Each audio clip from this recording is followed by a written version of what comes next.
pessoal, como é que vocês estão? Vocês estão bem?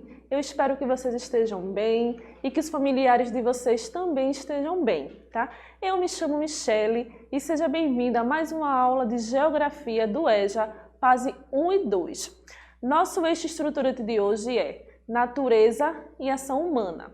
O tema da nossa aula de hoje é Elementos da Natureza e as Relações de Apropriação da Sociedade. Nossa expectativa de aprendizagem é identificar elementos da natureza e estabelecer relações com a apropriação pela sociedade.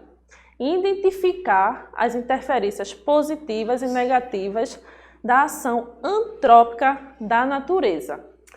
Professora, o que é que realmente a gente vai estudar hoje? Porque a senhora fala nesse começo, fica um pouco misturadinho aí, mas vê só. Hoje a gente vai estudar os elementos da natureza, as relações de apropriação, né? Como é que o homem usa essa natureza e as interferências positivas e negativas da ação antrópica, ou seja, a ação do homem na natureza, tá certo? Essa parte da interferência a gente vê ao longo do conteúdo. Assim que a gente for vendo os elementos da natureza e as apropriações, a gente já consegue identificar as ações positivas e negativas do homem. Então, vamos começar com os elementos da natureza. Gente, os elementos da natureza, como o próprio nome diz, né? Faz parte da natureza.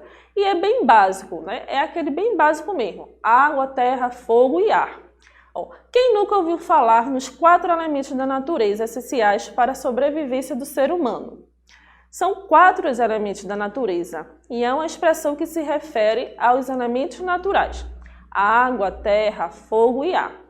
Tudo bem básico, gente. É uma coisa que realmente é da natureza, tá?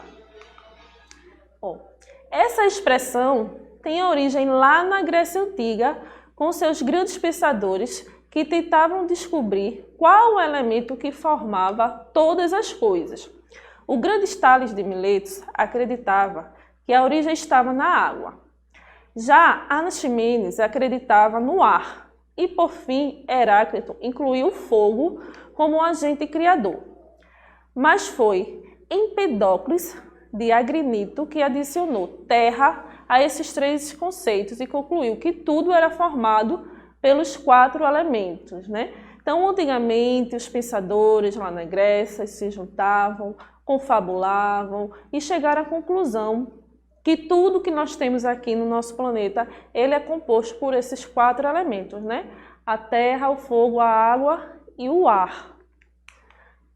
Bom, os filósofos pré-socráticos identificaram esses 4 elementos primordiais, né? Que eram opostos 2 a 2. Então, a água é o oposto do fogo, né? A água que é fria e úmida, e o fogo é quente e seco.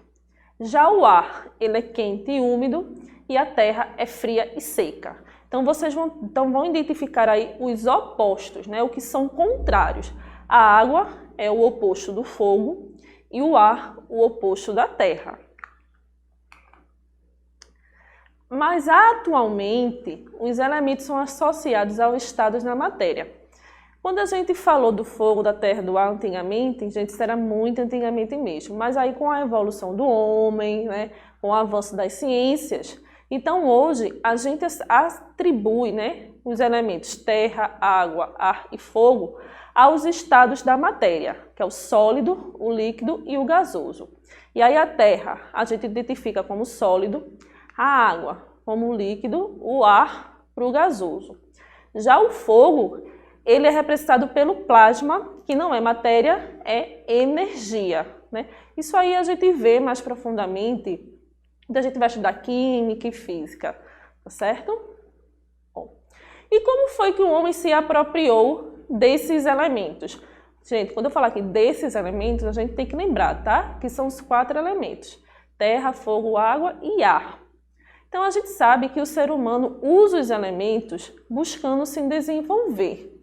E que, nesse sentido, ele domina os elementos da natureza e utiliza de forma a se favorecer. Como assim, professora? Por exemplo, eu vou usar a água no estado natural ao meu favor. Como foi que o homem fez isso? Como foi que o homem se apropriou, se utiliza da água no estado natural? Primeira coisa que ele fez foi fixar uma moradia próximo à água. Depois ele foi fazer todo o sistema de encanação para poder utilizar a água dentro de casa. Então, quando eu digo se apropriar, eu estou dizendo como é que o homem usa esses 4 elementos, tá certo? E a gente vai ver aqui só um pouquinho assim por alto de como é que a gente pode usar esses 4 elementos. Às vezes a gente nem imagina, mas a gente usa os 4 elementos da natureza. Bom, vamos começar com o fogo. No tempo das cavernas, quando o homem aprendeu a acender uma fogueira, ele ganhou um aliado para manter o corpo aquecido em climas frios, afastar os animais predadores e preparar os alimentos, tornando-os mais saborosos e saudáveis. Algumas pesquisas sugerem que teria sido há 4.000 anos atrás, outras há mais de 1 milhão de anos atrás, que o homem aprendeu a usar o fogo. Gente, vocês devem lembrar das aulas de história, que antigamente para se fazer o fogo, o homem riscava 2 pedrinhas, saía uma faísca e aí tinha o fogo. Antes disso, quando o homem não tinha ainda aprendido, né, se apropriado do fogo, ele esperava cair um raio. Então, quando o raio caía, fazia um fogo, então ele usava esse fogo. Se você observar na imagem, você vê a evolução do homem, né? Você vê que cai um raio na árvore e aí ele começa a usar o fogo e a partir disso ele começa a criar coisas, ele faz a vela, né? Que a próxima evolução do fogo seria a gente aprender a usar esse fogo para a gente, né? E aí como é que isso ocorre? Um mundo mais iluminado.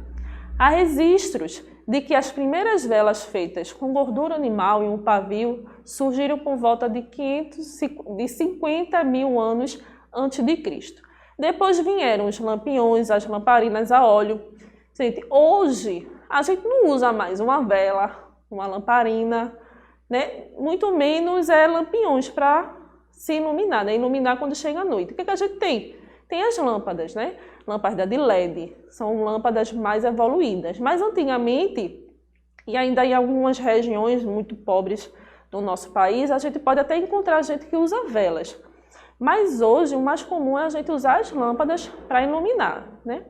As ruas de Londres receberam as primeiras lâmpadas a gás de carvão em 1807. E aí foi a famosa iluminação pública em Paris, né? Com o mesmo sistema, que ela data de 1817. Já no Brasil, a novidade só chegou em 1851. Então, primeiro a gente vê um homem aprendendo a dominar o fogo, né, a fazer o fogo, e aí ele cria elementos para poder usar esse fogo, como através de uma vela, de um lampião, como a gente viu agora. E aí ele começa a perceber que ele pode usar o fogo para movimentar as coisas, né, o vapor, né? E aí o que é que ele faz? Ele começa a inventar as primeiras máquinas. E aí a gente chama isso de revolução industrial, né? Revolucionando a fabricação. O primeiro tipo de máquina a vapor surgiu ainda antes da era cristã, mas foi no século XVIII que ela foi desenvolvida e passou a ser amplamente utilizada em fábricas. A produção e o lucro aumentaram. E com isso, o modo como estava organizado o trabalho e a vida social das pessoas mudou. O período ficou conhecido como a primeira revolução industrial. E a gente aprender a usar o fogo e fazer as máquinas a vapores foi uma grande evolução, porque antes a gente usava muita força animal. E aí quando a gente começa a aprender a usar o motor e o vapor, nosso sistema de produção, as nossas fábricas, elas aumentam a sua produtividade. E aí, com esse aumento de produtividade, a gente acaba evoluindo, né? O nosso sistema ele acaba sendo acelerado. E aí a gente começou a ter a primeira evolução industrial. E aí nós temos as segundas evoluções. Bom, os motores a vapor também deram movimento a veículos, como locomotivas, barcos e carros. O tempo e o custo das viagens diminuíram, o que aumentou o comércio. Com o tempo percebeu-se que a queima de carvão desperdiçava energia, que não era prática e prejudicava a natureza. Surgiram então os motores de combustão interna, que usam derivados de petróleo como combustível. Gente, vocês precisam perceber que é tudo uma questão de evolução, não acontece de um dia para o outro. Primeiro nós dominamos o fogo, depois fizemos o fogo para nos iluminar, né, com as velas, lamparinas, aprendemos a fazer um motor a vapor e percebemos aí que poderíamos melhorar, poderíamos evoluir. Então, surgiram os motores de combustão, que é o que a gente usa hoje, né? Com petróleo, com gasolina. Quando ele diz petróleo, ele está falando de gasolina, tá certo? Na imagem, você está vendo um dos primeiros carros que chegaram no Brasil, tá? Os modelos bem antigozinhos. Então, a gente falou do fogo e agora a gente vai falar um pouquinho da água e da terra. Ó, os povos primitivos utilizavam métodos simples para recolher as águas das chuvas e dos rios e dos lagos. Na sua fase nômade, a água deixava restos de alimentos e dejetos, acumulando-se dentro da própria habitação. Com o passar dos anos, o homem aprimorou suas técnicas de coleta de água com o saneamento básico, o escoamento das águas e etc. Gente, o que vocês precisam entender é que antigamente, o que era um povo nômade? Ele não tinha uma terra fixa. Então ele precisa da água. Ah, tem água ali, então eu vou lá, monto minha barraquinha, fico lá. Deu seca nessa região. Eu recolho minha família, minhas coisas e vou procurar outra fonte de água. Porque o homem ainda não tinha aprendido a dominar a água. Aí ele evoluiu e aprendeu a dominar as técnicas de coleta de água.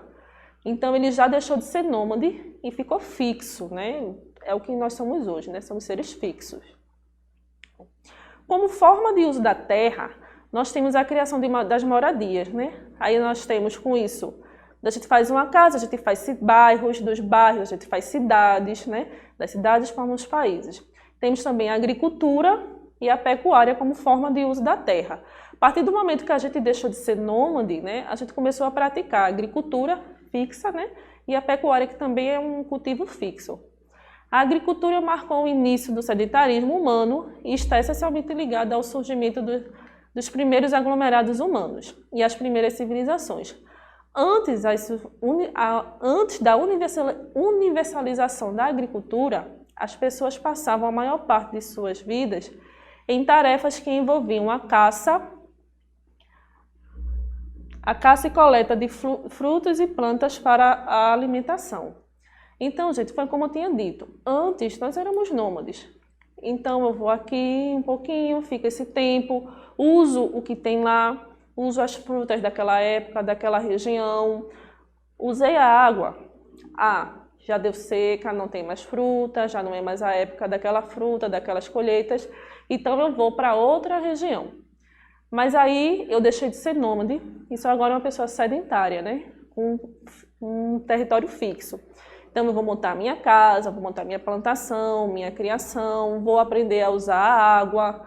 Então aí eu já deixei de ser nômade e criei as primeiras civilizações e agora eu sou um ser sedentário, né? Um ser com morada fixa. Ó, já para o uso do vento, como é que o homem aprendeu a usar o vento? Antigamente, quando a gente ia fazer as grandes navegações, nós não tínhamos o motor a vapor.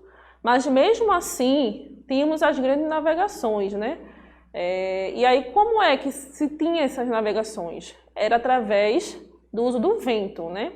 Que aí içavam-se as velas e aí os navios partiam de um país para o outro usando a força do vento. Então, eu posso usar o vento para o transporte e aí eu vou ter navios, barcos, balão, né? Como está na imagem.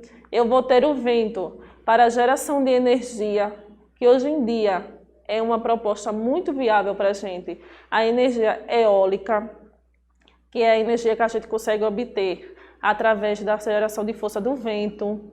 E antigamente nós tínhamos os moinhos de vento, né?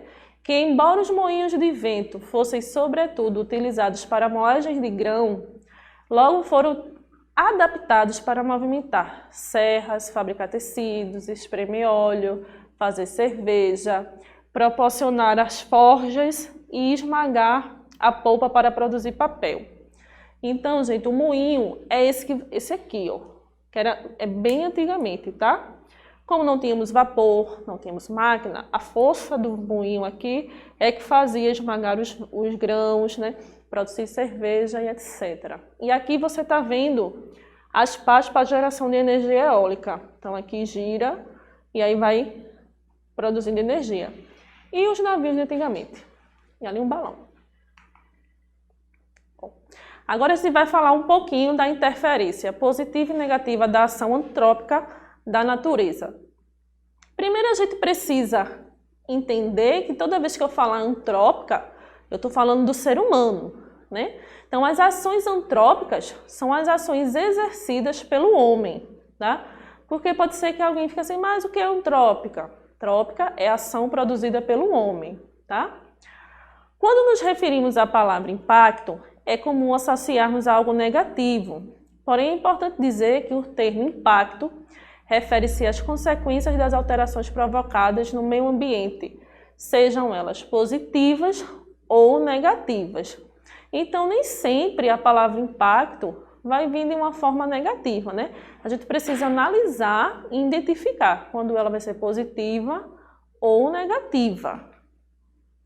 E aí nós vamos falar das formas negativas.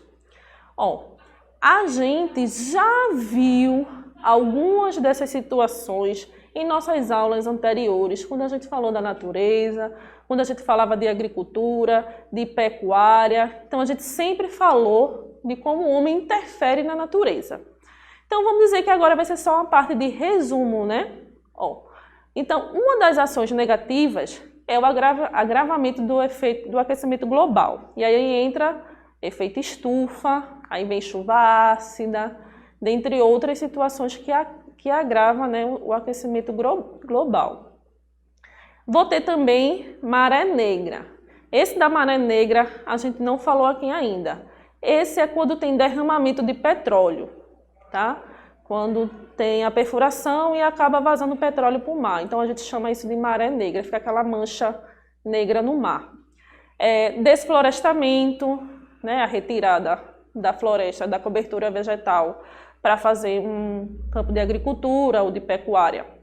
Uso inadequado dos resíduos hídricos, dos recursos hídricos. E aí é quando eu não consigo utilizar a água de forma adequada, né? Acaba provocando poluição hídrica, que é a poluição das águas que nós temos.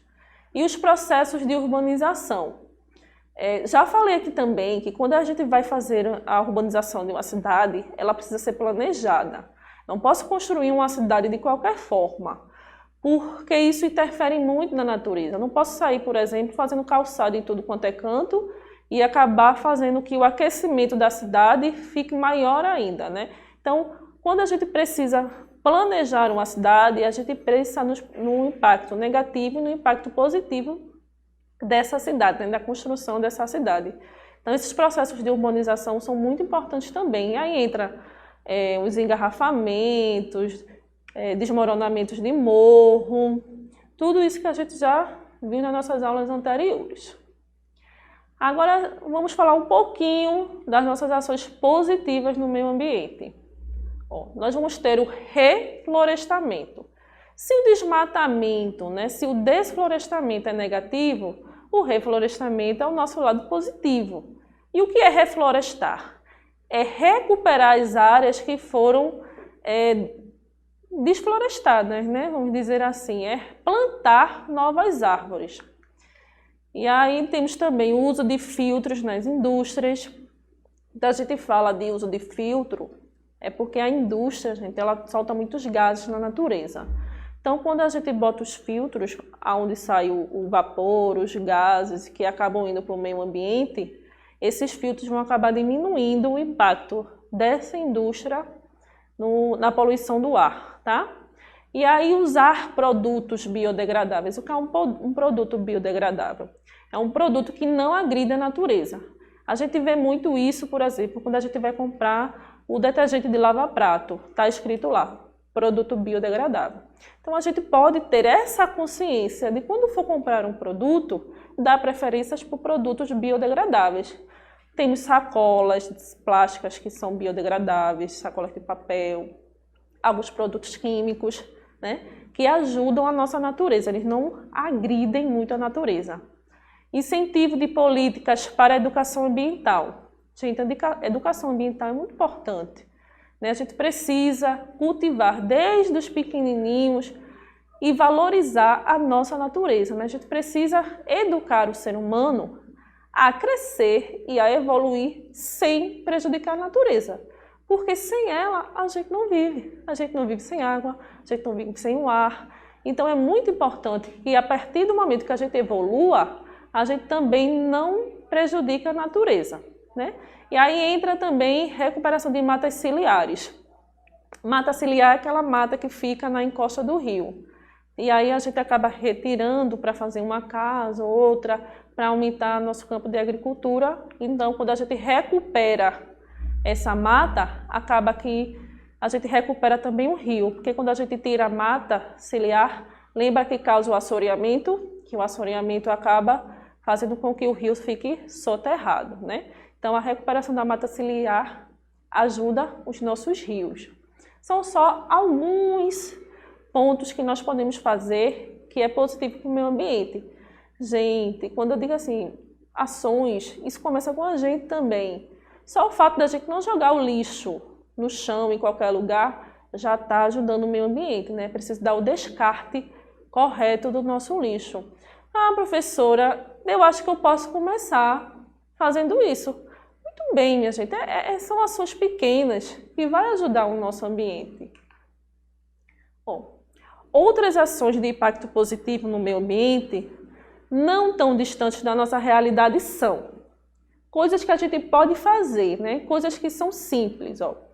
Poupar energia, usar os recursos hídricos de forma consciente, criar o hábito da coleta seletiva do lixo, não descartar lixo nas ruas e rios, evitando assim as inundações e problemas ecológicos, evitar o uso de produtos descartáveis e de material plástico. Ó, esse ponto é muito importante.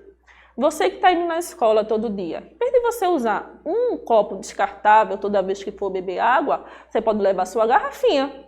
Você leva a sua garrafinha ou o seu copinho e vai, toda vez que for beber água, use o seu copo. Enche a sua garrafa, em vez de toda vez estar pedindo um copo descartável. Já vai ajudar a natureza. Tá vendo como são ações simples? Ó, então, o que foi que nós aprendemos hoje? Ó? Aprendemos sobre os elementos da natureza e como o ser humano se apropriou dos recursos da natureza para se desenvolver, e relembramos sobre as interferências positivas e negativas da ação antrópica na natureza. Lembrando que antrópica, eu estou falando do homem, tá? Nós temos aqui as nossas referências. E essa foi a nossa aula de hoje, gente. Eu espero que vocês tenham gostado, que vocês tenham aprendido bastante. E eu encontro vocês na próxima aula.